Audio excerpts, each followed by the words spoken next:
Bonjour, ici CryptoAlu, j'espère que vous allez bien aujourd'hui. Alors, sans tarder, comme d'habitude, on va aller voir le prix du XRP qui se situe à 1,44$ US en hausse de 7,7% depuis 24 heures. Les marchés, c'est quand même plutôt bullish, avec 2,2 ici pour la capitalisation du marché, avec 2,1 trilliards de dollars. Gaz Ethereum 72 GWI, ça baisse, mais n'empêche que c'est trop cher pareil pour rien. Avant de commencer, je vais vous dire que une autre personne essaie de usurper mon identité. Alors faites attention à ce genre de commentaires-là. J'ai jamais marqué quoi que ce soit comme des numéros de téléphone, WhatsApp, ou des choses comme ça, ou par la suite là, des trucs de conseils d'investissement dans les commentaires là, avec des liens. Là, okay? Vous me connaissez et vous savez que c'est pas mon genre de faire ça même. Là. Je vais devoir aller tout enlever ça un par un. Là. Puis par la suite, j'ai déjà signalé à YouTube le faux compte. OK? Alors, Fiat League, qu'est-ce qui se passe de bon? 1,43$ ici en hausse de 8,10$. Et les gagnants présentement, c'est PPT, Uni, SushiSwap, Maker. 39 gagnants contre 45 perdants. Alors, c'est plutôt rouge avec qu'est-ce que je vois ici dans le sommaire. XRP a fait beaucoup de mouvements aujourd'hui, mais pas une tendance très normale. Je dirais qu'il y a eu beaucoup de pullback, ce qui est bien, mais en tant que tel, on a eu quand même pas mal de difficultés à monter, malgré qu'on est quand même pareil vert. On va aller voir ici les nouvelles. OK, on commence, let's go, avec Binance Coin, BNB, qui est en feu à l'approche de la cotation Coinbase sur le Nasdaq, en hausse de 1586% en 2021. Ça ici, c'est CZ, là. OK, c'est lui le PDG. Alors, en fait, le BNB a été en feu tout au long de cette année, grâce aux frais de gaz élevés et à la lenteur du traitement des transactions sur Ethereum, qu'on connaît toutes, là. D'autres blockchains de couche 1, moins décentralisées, mais plus rapides et moins chères, telles que la Binance Smart Chain, la BSC, que je suggère d'utiliser, là, très efficace et quand même pas trop cher, ont gagné en popularité. Les données de TradingView indiquent que sur l'échange crypto FTX, le prix du BNB est passé de 37,42 au début de l'année à 631 le 12 avril. Ce qui signifie un gain de plus de 1586% par rapport à l'USD. Vraiment, là, sérieusement, c'est intense, de payer ça environ dans les 37-40$ et par la suite monter à 631, c'est des gros gains, ça. Pour ceux qui en ont, félicitations. L'autre nouvelle ici que j'ai choisie sur Crypto News, en quoi que 769 millions, vous avez bien compris, 769 millions de dollars de Bitcoin retirés de Coinbase par les institutions en 10 minutes. Ouais, ça fait de l'argent, ça, en peu de temps. Un graphique récent du fournisseur d'analyse Glassnode indique que le dimanche 11 avril, une crypto-baleine effectuait une transaction époustouflante de 12 638 bitcoins depuis le grand échange de crypto-monnaies basé aux États-Unis, Coinbase. Le graphique Glassnode, partagé par le CEO de Moskovski Capital, montre qu'un énorme 769 millions de dollars a été retiré de Coinbase le 11 avril. Ces pièces ont été retirées de Coinbase en seulement 10 minutes. Et on voit ici le spike que ça l'a fait, là, incroyable. C'est vraiment, là, habituellement, c'est des petits spikes de rien comme ça, là. Mais cette fois-ci, on voit la différence assez intense. Auparavant, U-Today avait rapporté que les institutions financières avaient également acheté et retiré de grandes quantités de Bitcoin de Coinbase, ce qui avait eu lieu début mars. Ça, c'est sûrement un rapport avec qu'est-ce qui se passe avec l'entrée en bourse de Coinbase le 14 avril, là, dans 2 jours. Les institutions financières continuent d'acheter du Bitcoin comme couverture contre l'inflation, même s'il est presque à son prix maximal pour le moment. OK? Et on peut voir ici en plus les Miner Exchange, là. On peut voir qu'est-ce qui se passe, là. Tout ce qui est tracé ici en gris, là. Présentement, c'est ça. Alors, c'est à son plus élevé. Qui est quand même beaucoup là, élevé qui est pendant le dernier mois. 17 767 bitcoins. Avec une moyenne mobile de 7 jours. OK. Continue. Soyez au courant aujourd'hui. Il y a beaucoup de bonnes nouvelles par rapport au XRP. Alors, restez à l'écoute jusqu'à la fin. Vous ne serez pas déçus. Ici, sur U2D, en quoi que les données de XRP Scan, c'est là qu'on peut scanner, par exemple, les transactions des XRP, indique qu'au cours des 8 derniers jours, Jed McCaleb a déplacé un peu plus de 100 millions de XRP. Certains s'attendent à ce que ces avoirs XRP seront épuisés cette année. S'ils ne savent pas c'est qui encore le monde, c'est lui qui a confondé Ripple Labs, puis par la suite il a quitté pour Stellar. Selon la plateforme XRP Scan, qu'on va aller voir tantôt en vrai, là, depuis le 4 avril, Jed McCaleb, la personne qui a aidé à fonder Ripple Labs, a été son premier directeur de la technologie. 100,8 millions de XRP ont été vendus. Alors, le 6 avril, Jed McCaleb a reçu un énorme 364 millions, on va arrondir, là, de Ripple, selon les données de XRP Scan. Le cofondateur et premier directeur technique de Ripple a effectué 9 transactions, tout automatisé, là, vous allez voir, portant un total de 100,8 millions de XRP à partir de son portefeuille numérique TacoStand. C'est ça le nom de son portefeuille numérique. Chacun d'eux portait 12 millions ou 8,4 millions de jetons XRP. La transaction d'aujourd'hui valait 8,4 millions de XRP. Lorsque Jed McCaleb a quitté Ripple Labs, un petit peu d'histoire là, pour ceux qui sont pas au courant, qui est de nouveau pas mal sur ma chaîne, là, qui a commencé sous le nom de OpenCoin, avant de s'appeler XRP. Là. Un an plus tôt, il a reçu une compensation de 9 milliards de pièces d'XRP pour avoir cofondé l'entité et aussi en aidant en tant que CTO, là, chef technicien officier. C'est lui qui est comme le cerveau de tout ça, dans le fond, là, du protocole. Lui, puis après ça, Arthur Brito et David Schwartz, qui est présentement le CTO de Ripple. L'accord de règlement l'a empêché de vendre les 9 milliards de pièces à la fois pour éviter un effondrement des prix à zéro, chose qui est normale. Le chercheur Leonidas, qui est ici sur Twitter, a tweeté que cette semaine, McCaleb prévoyait de vendre 8,4 millions de XRP par jour. À partir du 18 avril, Jed augmentera probablement ses ventes à plus de 40 millions de XRP par jour. Au rythme actuel, McCaleb pourrait manquer de XRP d'ici le mois de août cette année, selon le site web connecté aux ventes de XRP de McCaleb. Cependant, s'il augmente la quantité de XRP sous-évaluée à plus de 40 millions, sa réserve XRP se tarira plus tôt que cela. On va voir immédiatement sur XRP Scan. On peut scanner un account, un nom, une transaction, un ledger, OK.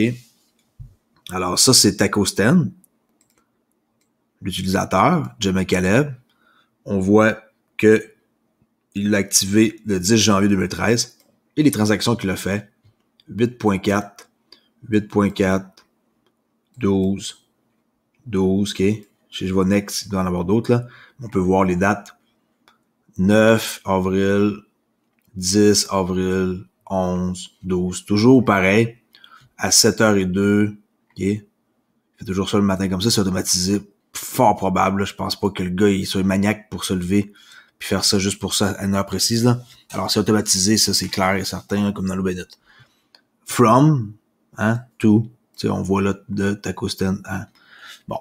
Alors, c'était pour vous montrer à quoi que ça ressemble, le XRP Scan. Vous pouvez scanner une transaction et vous allez pouvoir la repérer. Là, c'est public, hein. Tout ça, là, c'est pas caché, c'est public. On parlait de XRP et de la finance décentralisée par rapport à OneChain. Qui, ma parole, ils ont pris les gens par surprise. Moi qui pensais que ça allait être Flare Network, avec Flare Finance qui allait comme être les premiers là à donner une vraie utilité au XRP. Regardez bien ça.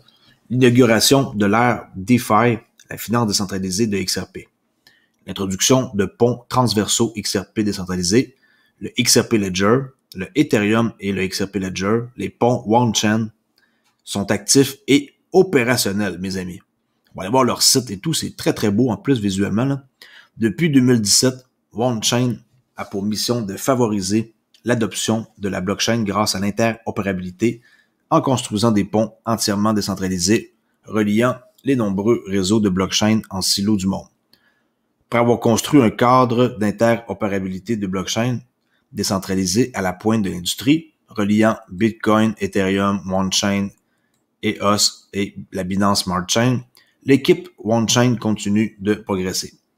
Déjà au cours des premiers mois de 2021, l'équipe de OneChain a lancé avec succès le premier pont direct Bitcoin-Ethereum véritablement décentralisé au monde et a publié un pont direct décentralisé reliant la Binance Smart Chain et Ethereum.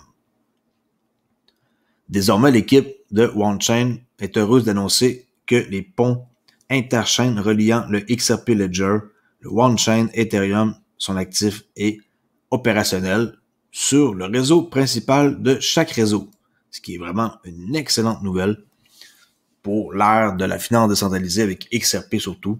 Alors, la finance décentralisée est l'un des moteurs de croissance les plus importants de l'industrie de la blockchain.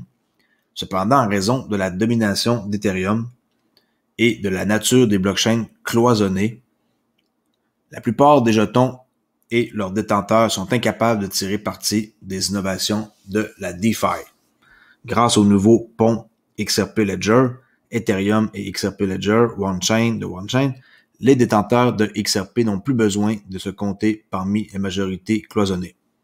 En effet, immédiat, dès maintenant, les détenteurs de jetons XRP peuvent faire fonctionner leur XRP à s'engager avec les nombreuses applications de la finance décentralisée du monde telles que OneSwap. Regardez bien comment c'est nice, là, très beau visuellement. Alors, on va aller voir ça à l'instant. Attendez-moi. Bon, alors c'est très très beau comme je disais visuellement. Je préfère quand même Flare Finance, mais on voit que c'est le même principe, hein, tu sais là, pool, farming, le vote, cross-chain là, qui est ici là pour très important ici. Moi, je vais souvent créer un compte, je vais essayer. C'est sûr, ça m'intéresse, mon Dieu. C'est vraiment tout ça qui s'en vient. Là, c'est fonctionnel ça ici là, mais c'est ça qui s'en vient pour d'autres endroits aussi là. Il n'y aura pas juste OneSwap puis Flare Finance qui vont faire ça. Il y aura sûrement d'autres personnes qui vont suivre. Alors, visuellement, c'est excellent. Le OneSwap, ça s'appelle. Et aussi un DEX interchain innovant, qui est ça ici, là, le cross-chain. En d'autres termes, les détenteurs de XRP peuvent désormais utiliser en toute sécurité, c'est bien important, toute sécurité, leur XRP pour exploiter, extraire et fournir des liquidités plutôt que de simplement laisser leurs jetons inactifs dans des portefeuilles et des échanges comme qu'on fait depuis, dans le fond, que XRP existe. Là. Dans mon cas, moi, je suis nouveau avec XRP depuis même pas un an, mais on peut rien faire avec, à part une ou deux places qui rapportent quelque chose, mais sinon, on pouvait rien faire. Okay? Les jetons XRP peuvent désormais enfin s'engager avec les applications de la finance décentralisée et atteindre leur plein potentiel. Ici, une remarque là, par rapport à l'intégration. Les jetons XRP activés sur les chaînes croisées, là, qu'est-ce que je vous ai dit ici, là, tantôt, là, cross-chain, sont collectivement appelés OneXRP. Les jetons XRP activés sur les chaînes croisées sont rendus possibles par les ponts multi-chaînes universels de OneChain, le groupe Starman de OneChain composé de 25 nœuds. Starman, véritablement décentralisé, est un élément fondamental de ce mécanisme interchain. Alors, c'est sûr que l'article est très très long, là. Je vais pas aller lire ça, mais on peut voir, exemple, XRP Ledger, pont OneChain, fait que là, XRP à XRP Ledger, OneXRP. On voit tout là comment ça fonctionne. Mettons le pont Ethereum à XRP Ledger pour encore un OneXRP. OneChain, qui est pont Ethereum à OneXRP, c'est toujours un OneXRP. Alors, il y a beaucoup d'informations, il y a beaucoup de graphiques. C'est sûrement un article qui vaut la peine d'être lu au complet là, avant même d'essayer de créer un compte sur le site. Mais je vais le mettre dans ma description, allez voir. Alors, encore une fois, voici à quoi ça ressemble le OneSwap, par exemple. J'ai envie de m'amuser un peu avec, mais là, je suis en train de faire une vidéo. Je m'amuserai tantôt quand ma vidéo sera faite. Ça, c'est la paire, là, OK? One Shine avec ici XRP. Alors, One / One XRP, là, OK, c'est comme ça que ça s'appelle. Pour un One Swap. MoneyGram qui annonce une prolongation de 3 ans de son partenariat avec SBI Remit. Ça, c'est une nouvelle qui, dans le fond, qui a pris tout le monde par surprise. C'est pas une nouvelle qui date d'aujourd'hui, ça date quand même de quelques jours. Okay? Je dis aujourd'hui, mais 8 avril, là, c'est pas très loin, 4-5 jours. Puis, il y a personne qui en a parlé, puis là, on dirait que depuis aujourd'hui, tout le monde en parle. C'est que MoneyGram International, pour ceux qui ne savent pas, c'est un leader mondial des paiements peer-to-peer, okay, P2P, transfrontalier et de transfert d'argent, a annoncé aujourd'hui une prolongation de 3 ans de son partenariat avec SBI Remit Company Limited. Ça, c'est qui? SBI, c'est le plus gros client de Ripple. Et Ripple était avec MoneyGram, qui sont finis par comme se séparer. Il n'y a pas longtemps, il n'y a même pas 1 ou 2 mois là, environ. Et là, hop, on vient de voir qu'ils viennent de re-signer un contrat avec SBI Remit, qui avec Ripple. Alors, ça revient au même. Au contraire, c'est comme si qu'ils étaient sortis d'un deal pour réentrer un peu plus tard dans un autre deal plus gros. Alors que MoneyGram poursuit son expansion à travers l'Asie du Pacifique, cette extension marque une étape clé pour MoneyGram dans la région. Puis, on voit ici en cotation. Nous sommes ravis de prolonger de 3 ans notre partenariat avec SBI Remit, alors que nous continuons à nous développer à travers l'Asie-Pacifique et à permettre à davantage de clients de envoyer et recevoir de l'argent à destination et en provenance de la famille et des amis du monde entier. C'est ce qui est déclaré ici Grant Line, directeur des revenus de MoneyGram Global. Alors, encore une fois, MoneyGram pensait pas que c'est mort, puis encore bien moins, encore bien plus que jamais, ils vont être gros parce que avec SBI Remit, c'est encore plus hot et Ripple en tire sûrement les ficelles avec leur système qui vont utiliser RippleNet pour faire circuler l'argent. C'est vraiment une bonne nouvelle, ça.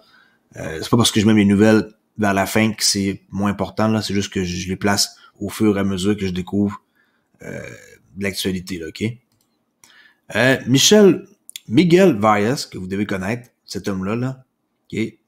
Sûr et certain que vous avez déjà vu son visage si vous êtes intéressé à XRP depuis un bon moment, là. Il travaillait pour Ripple. Alors, c'est l'ancien responsable des marchés XRP chez Ripple. Il vient de rejoindre DAM Gibraltar. Gibraltar, à vous de le dire, OK? Alors, Digital Asset Management, 31 mars. Digital Asset Management. Pourquoi je parle de ça? Vous allez comprendre pourquoi, OK? Alors, DAM Limited, une société leader de micro-paiement basée à Gibraltar, a annoncé aujourd'hui la nomination de son conseil d'administration de l'expert en crypto-monnaie et paiement Miguel Valles. Miguel apporte à ce poste plus de 20 ans d'expérience sur les marchés financiers et la fintech, avec une expérience éprouvée dans la gestion, la croissance des liquidités et les produits financiers. De manière significative, Miguel a travaillé pour Ripple Lab, un fournisseur de solutions de blockchain, okay, d'entreprise de premier plan, où il était responsable des marchés XRP et était responsable de l'adoption institutionnelle. Il a fait une très bonne job, là. Pas parce qu'il est plus là que le gars, il a pas été utile, là, puis que, ils l'ont mis dehors, là. C'est pas ça, il était pour aller ailleurs. Puis après ça, là, il était avec on linked un nom m'échappe, là, je l'écrirai dans les commentaires. Il était également chargé de développer pour Ripple Labs et de gérer la stratégie de partenariat initial pour la liquidité sur demande, que je parle souvent, le terme, là, on-demand liquidity, là, l'ODL, qui est ODL, que je parle comme ça, là, c'est on-demand liquidity, qui sert de produit de transfert de fonds chez Ripple. Au cours de ses 3 ans et demi chez Ripple, Miguel était également en charge de l'équipe de vente XRP de Ripple, qui a généré un financement crucial pour les opérations de l'entreprise. Avant Ripple, on va voir pour qui il a travaillé, là, c'est un homme plutôt intelligent, hein, vous allez comprendre. Avant Ripple, Miguel était responsable des métaux précieux et des options pour le groupe CME, Chicago Market Exchange, la plus grande bourse de contrats à terme au monde. Auparavant, il avait occupé des positions diverses dans la négociation de métaux précieux chez Mitsui, chez Bank of America et Morgan Stanley. Et là, on voit ici qu'il est très content d'avoir rejoint Digital Asset Management. Bravo. Hein, moi, j'aime bien que les gens, quand ils quittent puis qu'ils réussissent ailleurs, là, c'est beau à voir. Et il faut pas être jaloux là, parce qu'il est rendu pour une autre compagnie puis qu'il a quitté Ripple. Là. Il nous a rendu de grands services. Et je suis sûr que qu'il va faire encore un bon job ailleurs. Alors, c'était ça pour aujourd'hui. Je voulais pas faire une vidéo hyper longue. Déjà là, je suis rendu à 20 minutes. C'est assez. Avant de quitter, je voulais remercier tous ceux qui sont mes supporters principaux que je vais trouver à l'instant. Oui, alors Mr. Biggie, Denis Havel, Nicolas Gauthier, Valentin Régnier, MB, Michel Loper. Ensuite, Rob XRP, Manuel Ferland, Beer Life, Reich, Imad, Sylvain Lévesque, Eric, Tatiana Sherazade, Archiflex, Roger Turcotte, Luc Rénard et Lofty. Alors, merci beaucoup d'avoir écouté et je vous dis à demain pour mon live habituel vers 1h, heure de l'Est. Alors, pour vous, 7h en France. Et abonnez-vous à ma chaîne si vous êtes nouveau. Hein? C'est très, très, très facile. Et vous pouvez aussi rejoindre ici des options pour des trucs qui sont plus avancés là, si jamais vous voulez être dans mon cercle. Puis sinon, j'ai un compte Twitter qui s'appelle Olivier_XRP. Alors, merci beaucoup et à la prochaine. Au revoir.